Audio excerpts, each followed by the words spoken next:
아버지 감사합니다. 이 시간도 각처에 흩어졌던 하나님의 자녀들을 아버지 전으로 불러주셔서 만나주시며 음성을 들려주심을 감사합니다.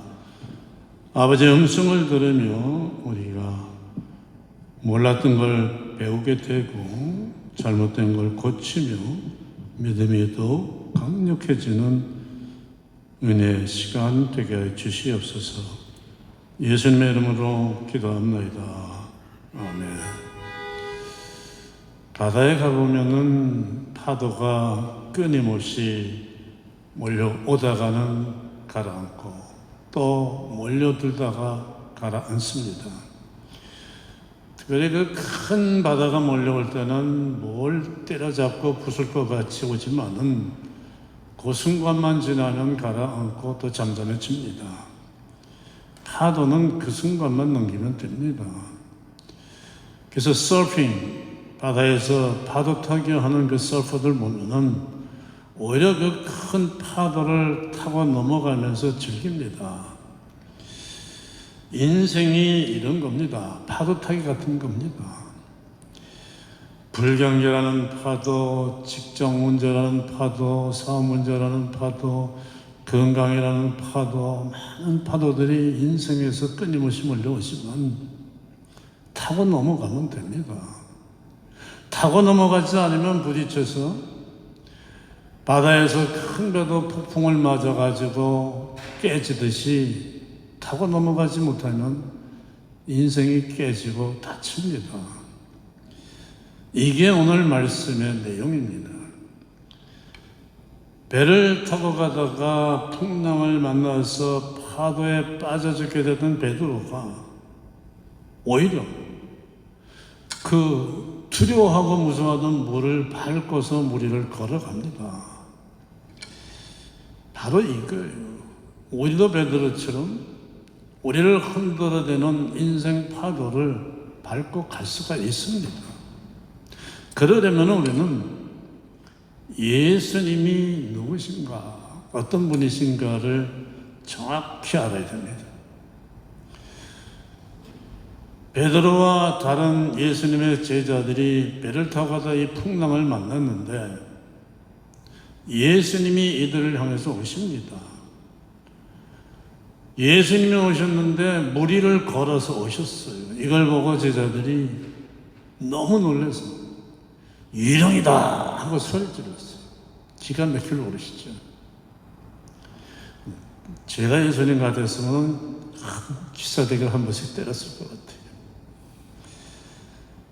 왜 예수님을 보고 유령이라고 했을까요? 예수님을 알아보지 못한 겁니다.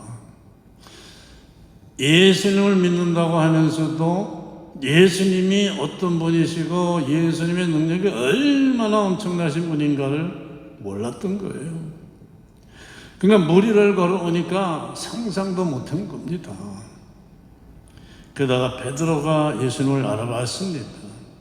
이때부터 베드로가 달라집니다. 나도 걷게 해주세요.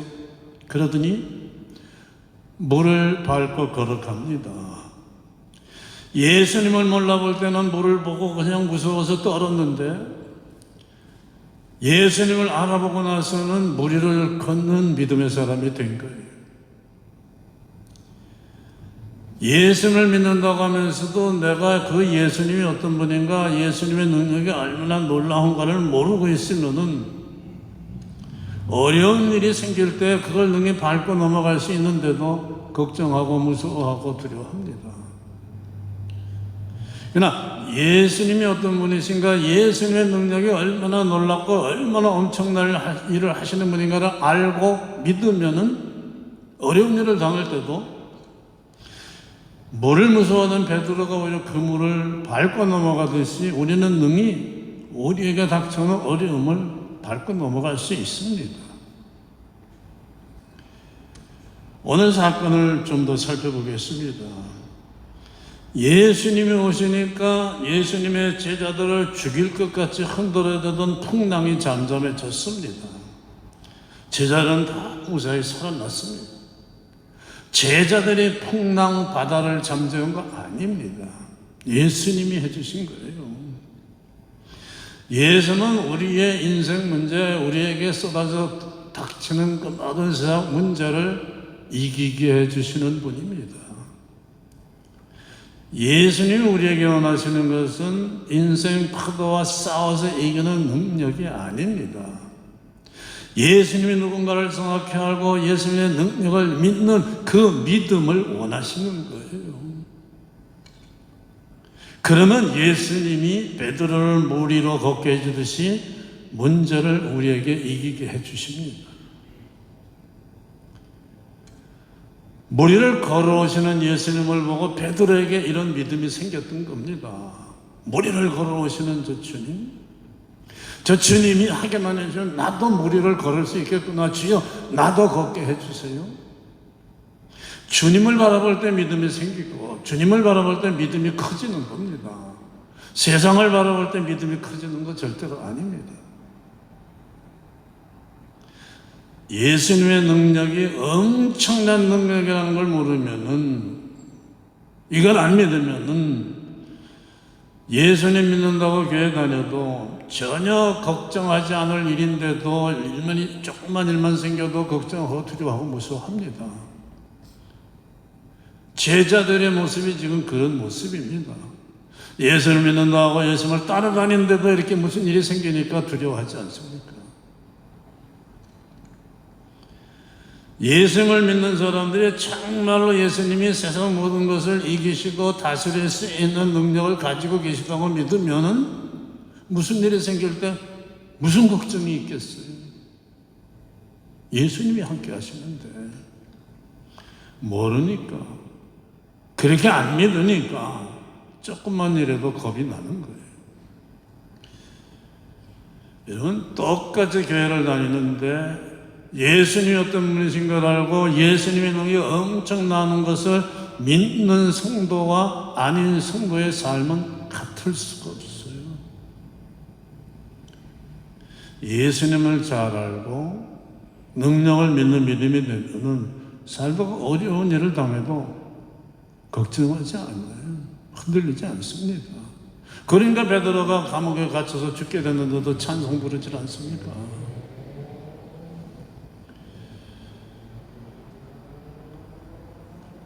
또 인생이 어떤 것인가를 알아야 됩니다. 여러분, 베드로와 제자들에게 지금 몰아친 풍랑은 없던 게 새로 생긴 게 아닙니다. 바다에는 항상 늘 있어요. 근데 늘 있던 게 방향을 틀어서 제자들이 큰 배로 몰아닥친 것 뿐이에요. 우리가 사는 이 세상 삶 속에도, 인생 속에도 폭풍은 항상 있어요. 근데 그게 어느 날 방향을 틀어서 내 쪽으로 올 때 문제가 내게 생기는 겁니다. 교회 다니고 예수님을 믿으니까는 세상에 있던 모든 문제들과 인생 파도들이 이제 내 인생에 다 사라졌다고 믿으면 안 됩니다. 그건 인생이 어떤 건가를 모르는 거예요. 교회 다니고 예수님 믿어도 세상 속에 있는 문제들은 다 그대로 있어요. 예수님 믿으면은 모든 문제는 안 생긴다는 그런 믿음을 가지고 있으면은 믿는다고 하다가도 조금만 무슨 일이 생기면은 걱정하고 근심하고 무너집니다. 없는 줄 알았던 일이 생기니까 덜컹 하는 거예요. 준비가 안 됐기 때문이죠. 여러분, 군인이 오늘 밤이라도 내일 아침이라도 적이 기습 공격을 해온다 생각하고 준비한 군인과 아무 일도 없을까 하고 가만히 놀던 군인과는 적이 기습해 올 때 같을 수가 없어요. 예상하고 준비한 군인은 이기고 오히려 기습을 했던 적들이 도망갈 수도 있습니다.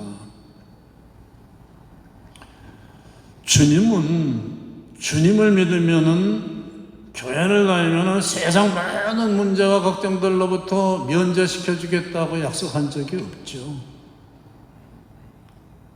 성경은 주님은 오히려 우리가 사는 이 세상에 얼마나 문제가 많은가, 세상이 너희들을 얼마나 유혹하고 거꾸로 뜨리려고 하는가 경고하고 있지 않습니까?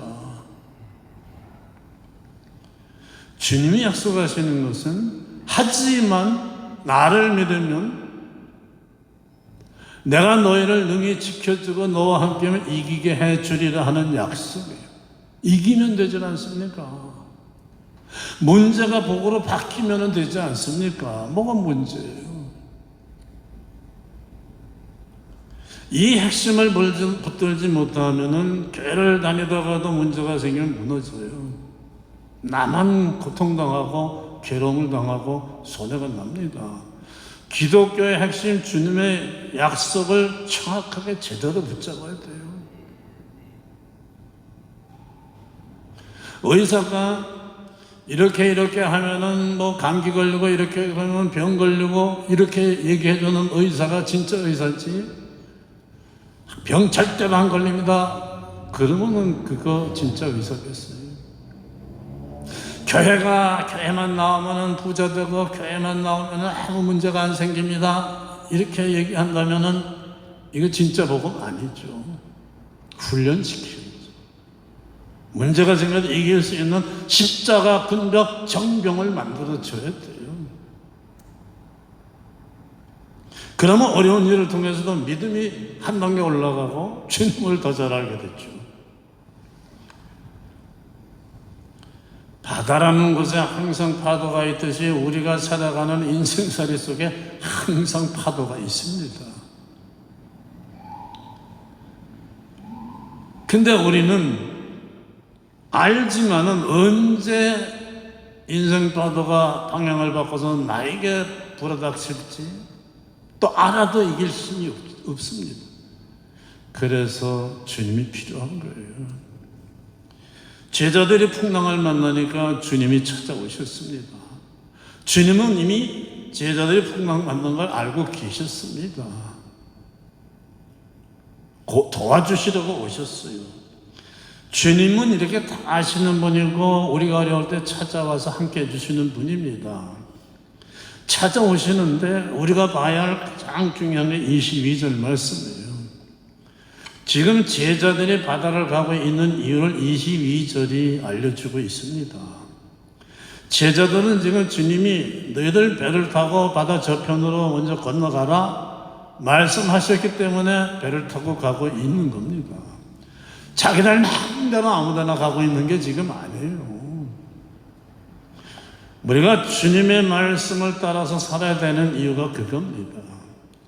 주님이 가라고 하신 길로 가는 삶이 되면 아무리 어려움을 만나도 주님이 찾아가시고 책임을 져주시는데 내가 내 마음대로 말씀을 떠나서 아무 일이나 하고 살다가 살면은 그건 주님 책임은 아니죠.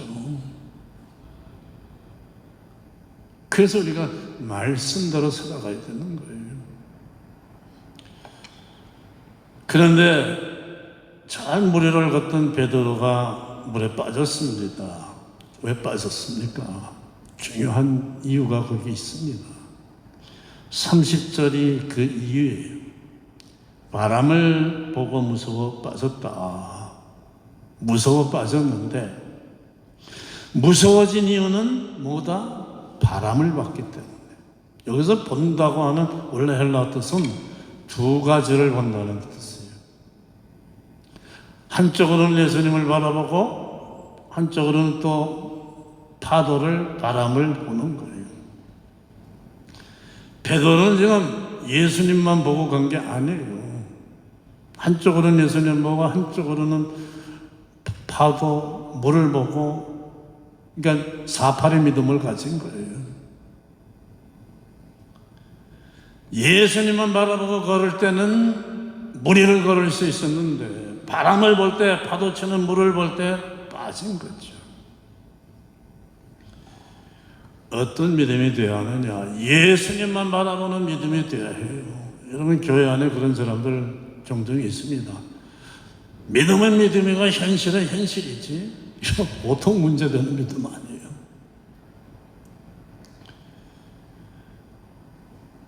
예수님만 바라보는 믿음이 되어야 합니다.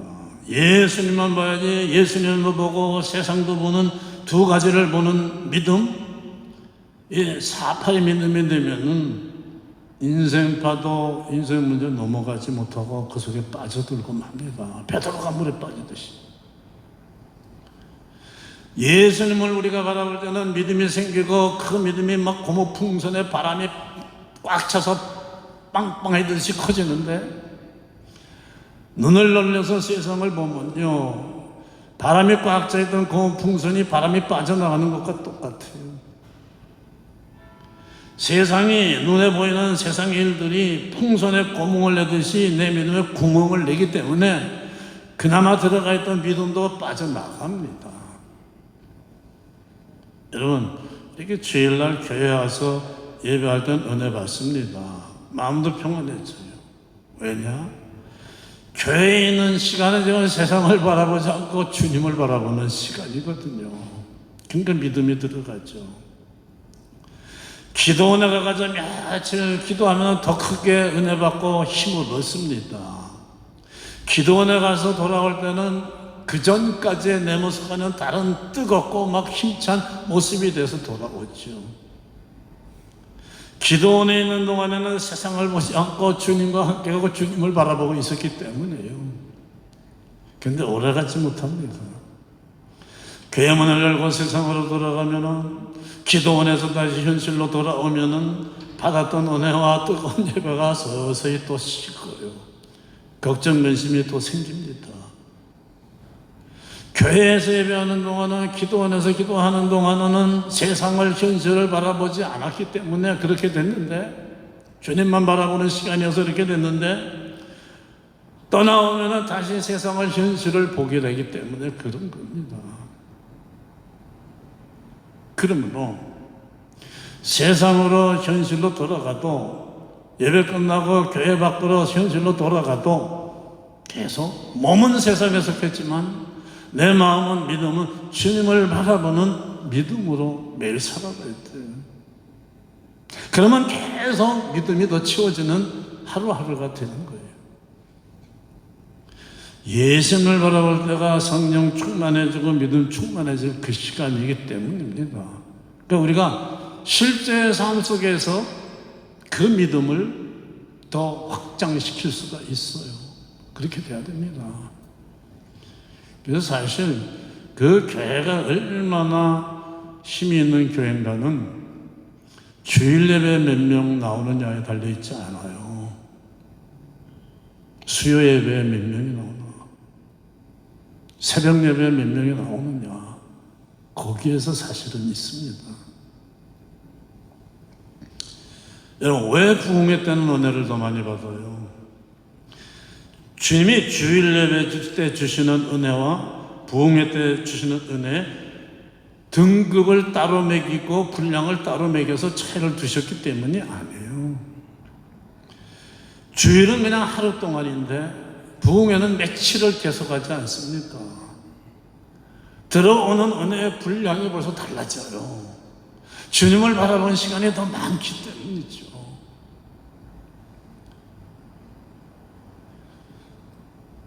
이 주일 예배 때도 정말 예수님만 바라보는 마음, 은혜를 사모하는 마음으로 예배를 하는 사람들은 반드시 은혜 받아요. 목사가 말재간이 있어 받는 게 아닙니다. 은혜를 사모하는 마음이 얼마나 뜨겁고 크냐에 달렸어요. 90년대에 제가 중국에 갔을 적에, 중국은 그때는 더 말할 거죠. 지금도 진짜 복음을 강단에서 정식 교회 모양을 가진 교회에서 전하기는 어려워요. 공산당의 종교국에서 사람들이 나와서 다 감시해요. 그래서 진짜 교회는 지하교회에 있는데, 거기를 가면요, 많은 사람이 모여있지 않지만은 강단에 이렇게 올라가면요, 입도 안 열었는데 아멘 하고 말이죠, 얼굴이 그냥 기쁨이 넘치면서요, 한마디만 해도 아멘 하고 눈물까지 흘려요. 왜요? 사모했었기 때문에.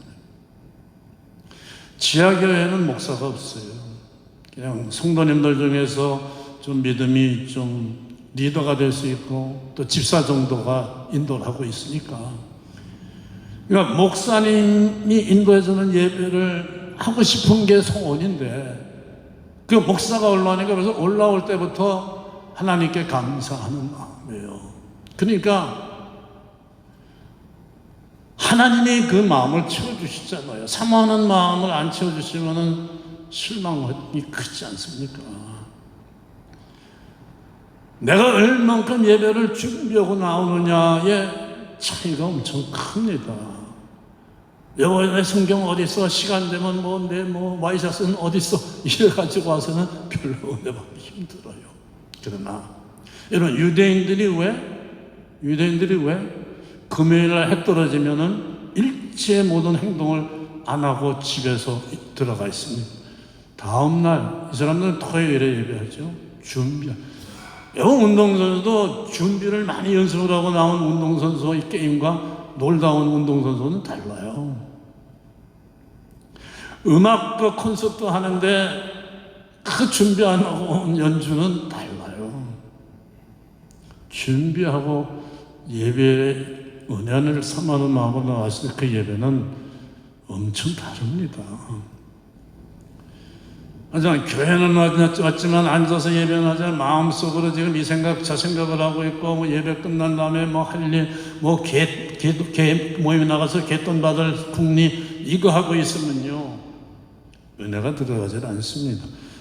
몸은 교회에 앉아있지만 마음의 눈은 여전히 지금 세상을 바라보고 있기 때문이죠. 마음을 다해서 은혜를 선모하고 주님만 바라보는 그 믿음으로 와서 예배하면은 올 때는 문제가 있어 왔지만은 갈 때는 그 문제를 밟고 넘어가는 평안을 되찾고 돌아가게 돼요.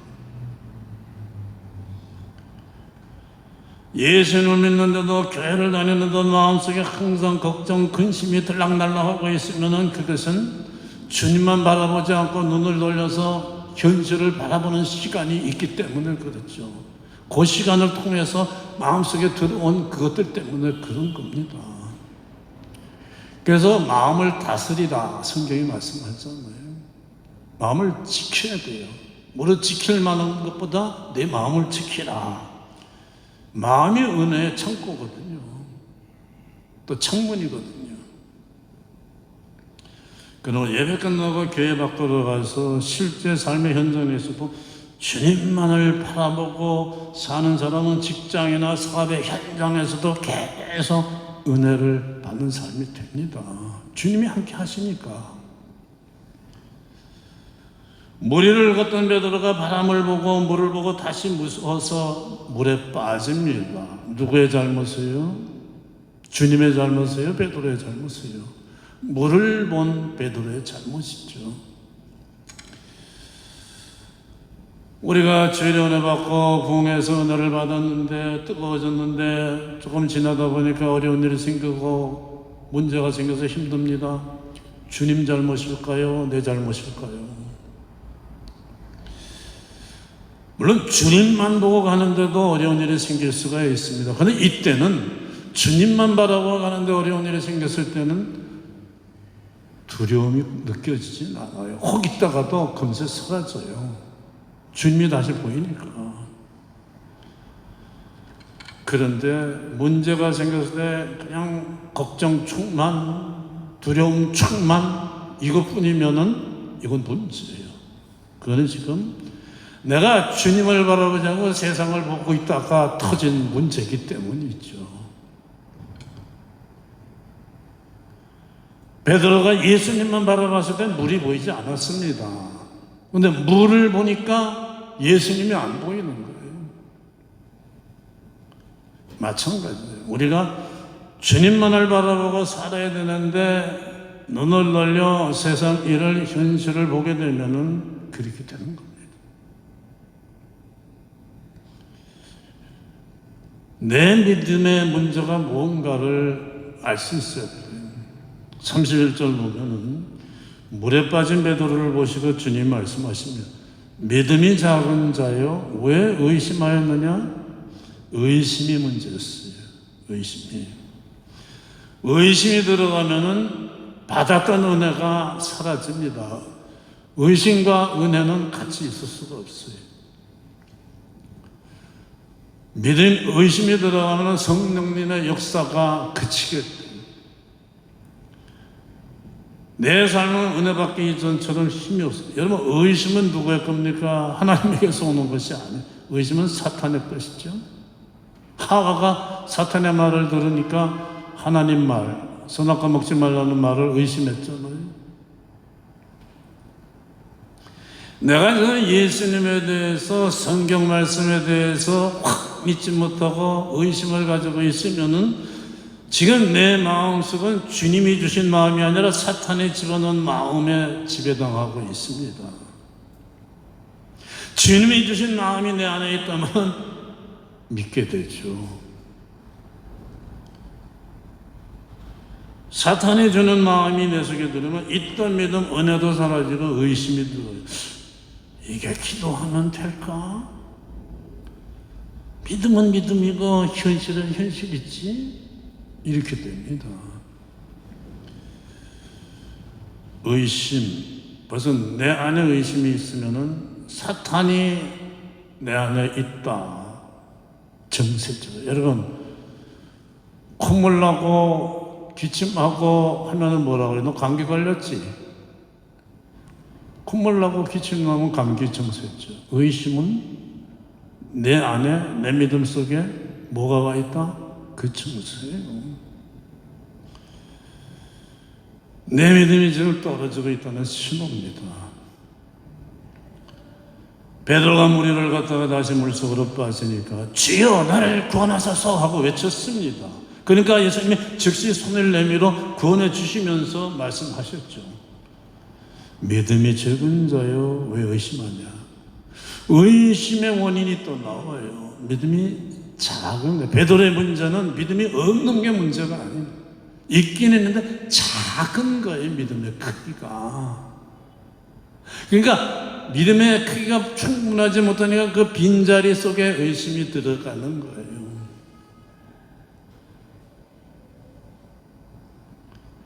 믿음이 적으면은 믿었다가도 다음 순간에는 의심해요.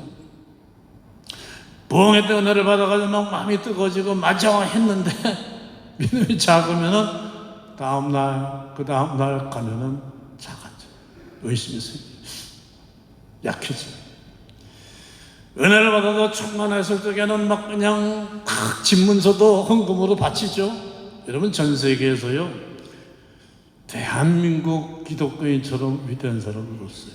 전 세계에서 부흥회 하다가 은혜 받았다고 뭐 금반지 깨고 귀걸이 내놓고 집문서 건축 헌금 내는 민족은 전 세계 한국밖에 없어요.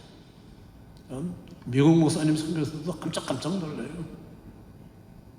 그런데 이게 즉시 하지 않으면요, 하루만 자고 나면은 나 천불할 거야 하다가 그 다음날은 빼요. 또 몇 장. 그 점점 줄어. 나중에는 제로 돼요. 여러분, 믿음이 작으면요 그렇게 돼요. 그런데 이거 해결해야 됩니다. 어떻게 해결합니까? 베드로처럼 물에 빠지면 주여 나를 구원해 주소서. 야, 내가 지금 이 작은 믿음에 있구나, 문제가 있구나 하면요, 주여 믿음을 크게 해주시옵소서 외치면 돼요. 그러면 채워주시는 거예요. 해결해야 돼요. 가만히 있으면 안 됩니다. 믿음과 의심은 같이 있을 수 없습니다. 믿음이 커지면 의심이 없어지고 의심이 커지면 믿음이 없어져요. 절대로 같이 못 있어요. 약이라는 게, 약에다가 물 타면 어떻게 돼요? 아무것도 아니죠. 주님만을 바라보고 되는데 어떻게 주님을 보느냐? 눈에 안 보이는데. 주님만을 바라보는 방법은 말씀을 따라가는 거예요. 말씀이 그 주님이죠. 요한복음 1장 14절에 말씀하지 않습니까? 말씀이 육신이 되어 우리 가운데 거하시매. 주님은 말씀이 육신을 입고 이 세상에 오신 하나님의 아들이세요. 그러니까 말씀을 붙들고 말씀 따라가는 삶이 되면 주님 바라보고 가는 삶입니다. 그래서 말씀을 가까이 할 때 우리가 은혜를 받고, 말씀을 가까이 할 때 어떤 게 진리인가를 알게 되고, 말씀을 가까이 할 때 어떤 일이 내가 해야 할 일이고 어떤 길로 가야 되는 게 내 길인가를 알게 되는 거죠. 말씀이 우리 인생의 GPS예요. GPS만 따라가면 되지 않습니까? 항상 말씀을 많이 받으시기 바랍니다. 내가 뭔가, 내가 할 일이 뭔가, 내가 어디로 해야 되는가를 알게 돼요. 알게 해주십니다. 말씀 붙잡으시면은. 그리고 그때로 살아가시기를 해보시기를 바랍니다. 해보면 압니다. 이게 사업이 내가 모두 망한 줄 알았는데 이게 복되는 길이었구나. 야, 정말 성경 말씀대로 되는구나. 기적이 있구나. 말씀대로 하면 이렇게 되는구나. 세상은 말도 안 된다고 하는데 정말 잘 되는구나. 알게 됩니다.